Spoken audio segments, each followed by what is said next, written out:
Hello. तो अभी आप सीखिएगा मोलिकुलर बेसिस ऑफ इनहेरिटेंस का टॉपिक डीएनए रेप्लिकेशन, जो बहुत ही इम्पोर्टेंट टॉपिक है। तो डीएनए रेप्लिकेशन कैसे होता है? सेमी कंजर्वेटिव मेथड मोड में। वो सबसे पहले किसने बोला? वाटसन और क्रिक ने। क्या बोले थे? ये होता है सेमी कंजर्वेटिव मोड में। तो सेमी कंजर्वेटिव क्या होता है?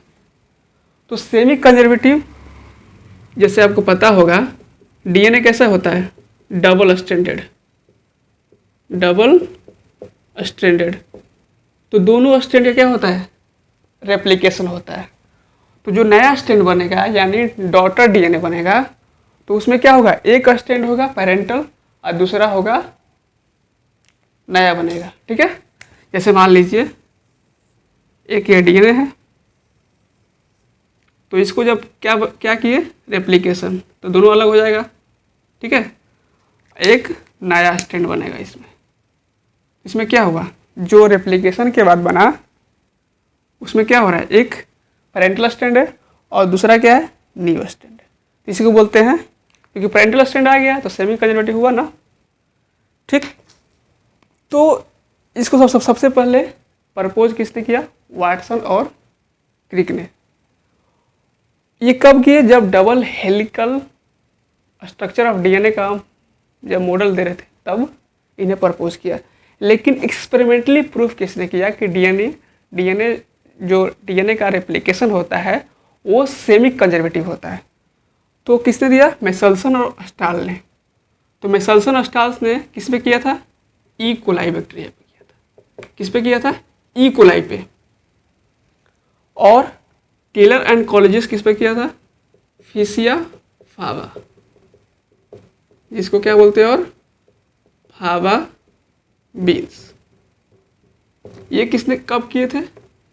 1958 में। और वाटसन और क्रिक कब प्रपोज किए थे? 1953 में। थोड़ा याद रहेगा तो सही रहेगा। इसे मान लीजिए कभी क्वेश्चन इस पर भी दे देगा कब किए थे। ठीक है, तो मेसल्सन और स्टाल इकोलाई पे किए थे, लेकिन इस दोनों में अंतर है। क्या अंतर है? ये जो किए थे टॉलर एंड कॉलेजियस, वो था रेडियो एक्टिव। क्या लिए थे? Radio active. किसका लिए थे? थायमिडीन का। किसका लिए थे? रेडियो एक्टिव थायमिडीन का। लेकिन जो मेसल्सन और स्टाल किए थे वो क्या किए थे? हैवी आइसोटोप लिए थे। क्या लिए थे? आइसोटोप्स। हैवी आइसोटोप नहीं बोलिए, आइसोटोप लिए थे। किसका लिए थे? नाइट्रोजन का। वो अभी हम लोग एक्सपेरिमेंटली देखेंगे। उसके बाद हम लोग क्या पढ़ेंगे? डीएनए रेप्लिकेशन का मशीनरी, कैसे मतलब मैकेनिज्म उसका है, वो पढ़ेंगे डीएनए रेप्लिकेशन का। सबसे पहले देखते हैं मेसल्सन और स्टाल का एक्सपेरिमेंट। ये हमारे सिलेबस में इसका एक्सपेरिमेंट नहीं दिया है, तो यही सिर्फ पढ़ेंगे। ठीक है, तो इसका रेप्लिकेशन देख लेते हैं कैसे होता है।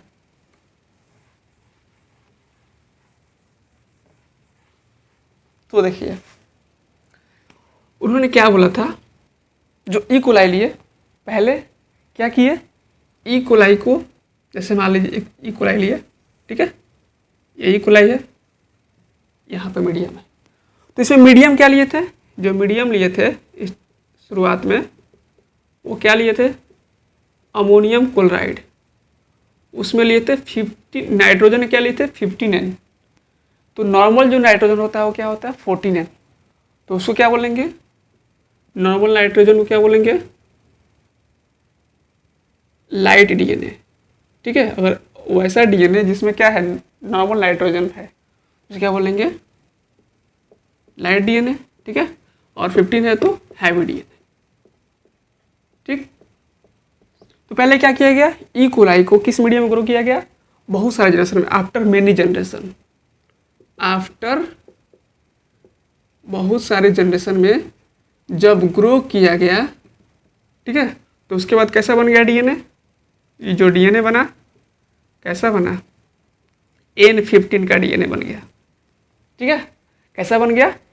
N15 का डीएनए बन गया। तो इसके बाद अब क्या करेंगे? इसको नॉर्मल कल्चर मीडिया में ग्रो करेंगे।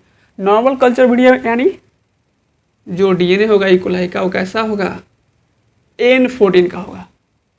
कैसा होगा, N14 का डीएनए होगा। ठीक है, तो कर रहे हैं यहाँ पे डीएनए, तो N14 करेंगे नॉर्मल कल्चर डीएनए पे, अमोनियम क्लोराइड। ठीक है, तो इसमें क्या होगा, N14 है।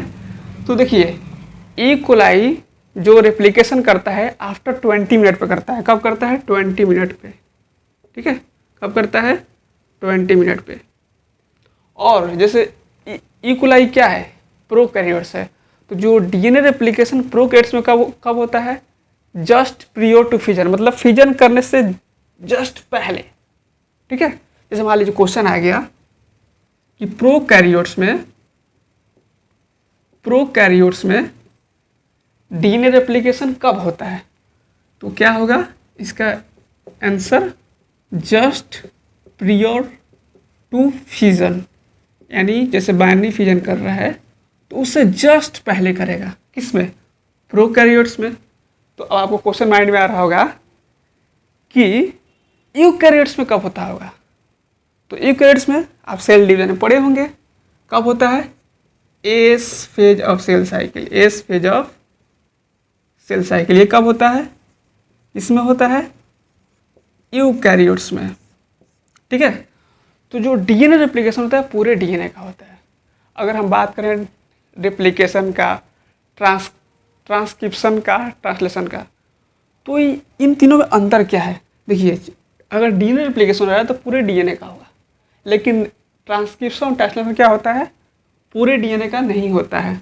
कौन से पार्ट का होता है ट्रांसक्रिप्शन ट्रांसलेशन में, यूक्रोमेटिन।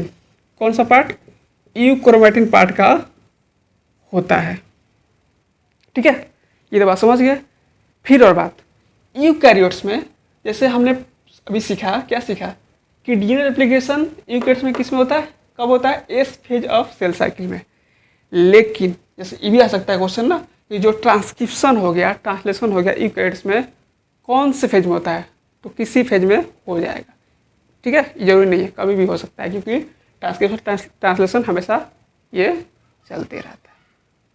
ठीक, तो अब हम लोग इसके एक्सपेरिमेंट को देखते हैं। तो N15 हो गया। अब बोलिएगा सर डीएनए में N15 कहाँ से आ गया, तो आपको याद होगा, क्या याद होगा, न्यूक्लियोटाइड में नाइट्रोजनस बेस भी होते हैं। ठीक है, क्या होते हैं, नाइट्रोजनस बेस, तो वहाँ से। तो ये क्या होगा, इक्वलाई कब डिवाइड करता है, डिवाइड नहीं, रेप्लिकेशन कब करता है, 20 मिनट बाद। तो यहाँ पे करेंगे नॉर्मल कल्चर मीडिया में, तो क्या बनेगा, जैसे ये पहले क्या होगा, एक अलग हो जाएगा दोनों स्ट्रैंड। ठीक है, और इसके बाद ये लाइट डीएनए भी यहाँ पे आ जाएगा। तो ये कैसा बन गया, ये बन गया हाइब्रिड डीएनए। कैसा बन गया, हाइब्रिड डीएनए। ये हो गया फर्स्ट जनरेशन। फर्स्ट जनरेशन में, आफ्टर फर्स्ट जनरेशन में कितना बना, हाइब्रिड डीएनए बना 100%। अगर परसेंटेज निकलना तो क्या बनेगा, हाइब्रिड डीएनए का 100%। ठीक है, फिर आफ्टर 20 मिनट फिर क्या करेंगे, 40 मिनट लेंगे। क्यों, 20 मिनट की डिवाइड करेंगे, लेकिन हम लोग यहाँ से मेजर करेंगे। जब भी इसको रेफरेंस लेंगे तो कहाँ से लेंगे, यहाँ से लेंगे, इसलिए यहाँ पे 40 मिनट लिखे है, लेकिन डिवाइड होगा 20 मिनट के बाद ही होगा, लेकिन रेफरेंस कहाँ से लिए, यहाँ से। ठीक, तो 20 मिनट के बाद कितने बनेंगे, बोलिए 4 बनेंगे। तो 4 बनेंगे तो दिखाते हैं यहाँ पे, इसको आप कर देना।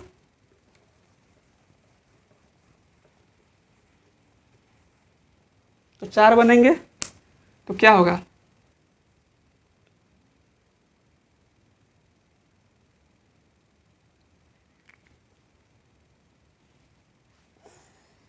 चार बनेंगे तो इसमें क्या होगा,